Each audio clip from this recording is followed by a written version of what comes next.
உத்தரப்பிரதேசத்தில் நேற்று நடந்திருக்கக்கூடிய ஒரு மிகப்பெரிய கொடுமை. மோடி அவர்களே, இதற்கு நீங்கள் பதவி விலக வேண்டும். கேட்க தயாரா? யோகி ஆதித்யநாத்த பதவி விலகுன்னு கேட்கக்கூடிய தெம்பும் திராணியும் இங்கு இருக்கக்கூடிய பாரதிய ஜனதா கட்சியினுடைய தோழர்களுக்கு இருக்கிறதா? சில நேரங்களில் சிலரை பார்த்தால் பாவமாக இருக்கிறது.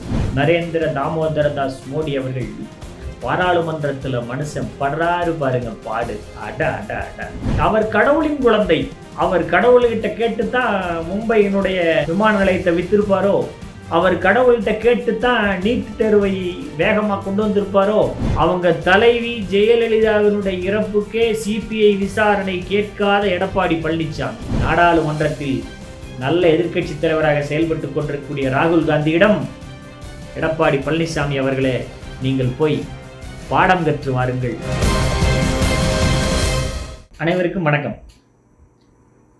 இன்றைக்கு நடக்கின்ற அரசியல் நிகழ்வுகளை ஒவ்வொரு இடத்திலும் நாம் கண்டு கொண்டிருக்கும் பொழுது சில நேரங்களில் சிலரை பார்த்தால் பாவமாக இருக்கிறது.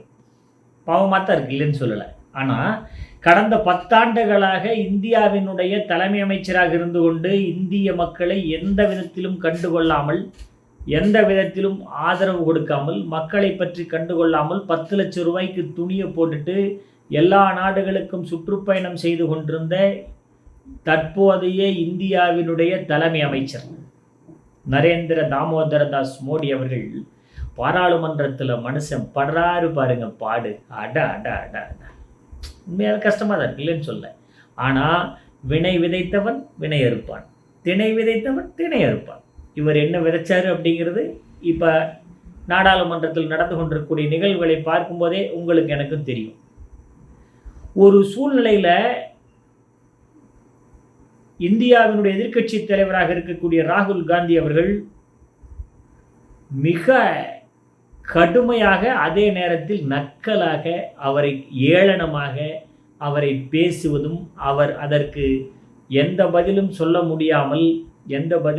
முடியாமல் எதையோ வாயில் போட்டு முழுங்கிட்டு அப்படியே நெளிஞ்சிட்டே உட்கார்ந்துட்டு இருப்பாங்களே, அந்த மாதிரி உட்கார்ந்துட்டு நாடாளுமன்றத்தை அவர் அணுகிய விதம்,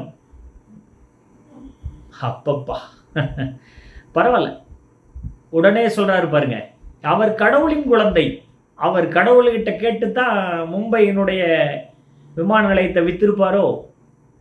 அவர் கடவுள்கிட்ட கேட்டுத்தான் நீட் தேர்வை வேகமாக கொண்டு வந்திருப்பாரோ அப்படின்னு சொல்லி அவர் செய்யக்கூடிய ஒவ்வொரு சின்ன சின்ன கிண்டலும் ரசிக்கக்கூடிய அளவில் இருக்குது. ஆனால் அதே நேரத்தில் இந்தியாவினுடைய ஆட்சியாளர்களுடைய அவல நிலையை அது சுட்டி காட்ட வகையில் இருக்குது. இதே போல தாங்க கடந்த வாரத்தில் பார்த்தீங்கன்னா தமிழ்நாட்டில் ஒவ்வொருத்தருடைய பொங்கலும் ரொம்ப அதிகமாக இருந்துச்சு. நாம் தமிழர் கட்சியினுடைய தலைமை ஒருங்கிணைப்பாளராக இருக்கக்கூடிய சீமான், எப்படியா கள்ளக்குறிச்சியில் கள்ளச்சாராயம் காய்ச்சும் போது காய்ச்சுற கள்ளச்சாராயம் அந்த பகுதியில் இருக்கக்கூடிய சட்டமன்ற உறுப்பினர்களுக்கு தெரியாதா? உதயசூரியனுக்கு தெரியாமையா காய்ச்சிட்டாங்க? வசந்தம் கார்த்திகேயனுக்கு தெரியாமையா காய்ச்சிட்டாங்க? எவ்வளவு வேகமாக கேட்டாரு. ஆனால் அந்த தொகுதியினுடைய சட்டமன்ற உறுப்பினர் அதிமுகவை சேர்ந்தவர். அவரை பற்றி இதுவரைக்கும் எதுவுமே பேசலை இவர். பரவாயில்ல, அது அவருடைய வேலை. நான் என்ன கேட்குறேன்னா, கள்ளச்சாராய சாவுகளுக்கு பொறுப்பேற்று தமிழ்நாட்டினுடைய முதலமைச்சர் பதவி விலகணும்னு சொல்லிட்டு கருப்பு கொடியை போட்டுட்டு சட்டமன்றத்தில் கருப்பு சட்டையை போட்டுட்டு அண்ணன் எடப்பாடி பழனிசாமி பண்ண அலப்பறை தாங்க முடியலைங்க.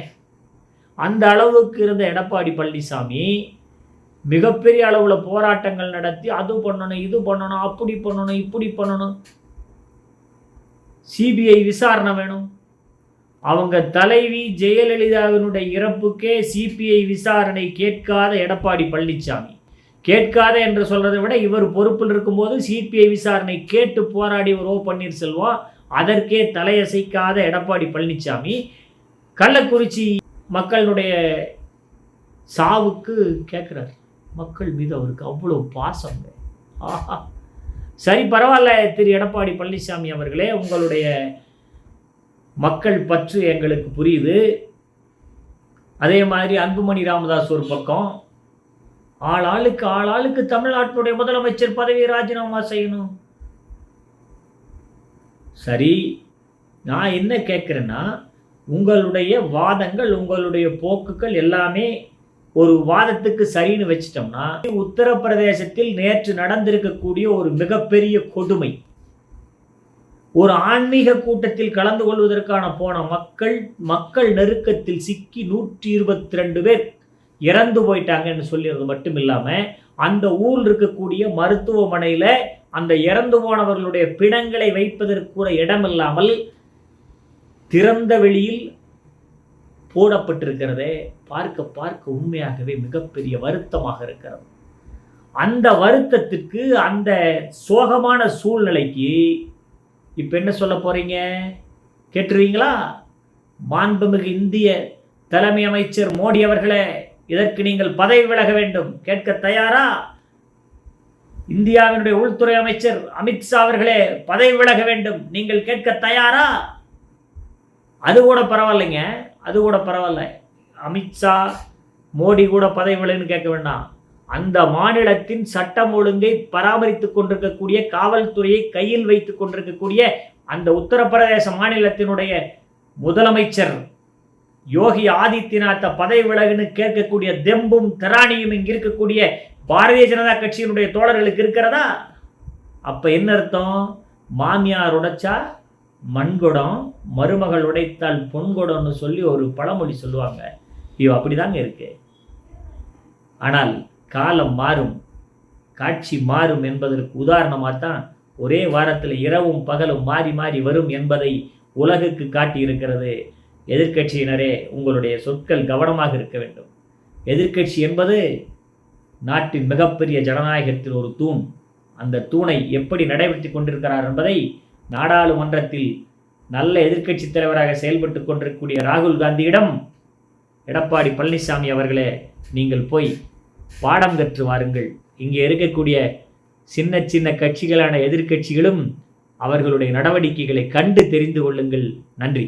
சாதி இழிவு நீங்க பாடுபட்ட சமூக விஞ்ஞானிகள் பெரியார் மற்றும் அம்பேத்கரின் தத்துவங்களையும் லட்சியங்களையும் எடுத்து இயம்பும் நூல் கருப்பும் நீலமும். ஆசிரியர்கள் சாரதா தேவி, குண சந்திரசேகர், இக்லாஸ் ஹுசைன். விலை ரூபாய் 150 மட்டும். புத்தகம் வாங்க திரையில் தெரியும் தொலைபேசி எண்களை தொடர்பு கொள்ளுங்கள். மேலும் கருஞ்சட்டை பதிப்பகத்தின் இணையதளத்துக்கு வாருங்கள்.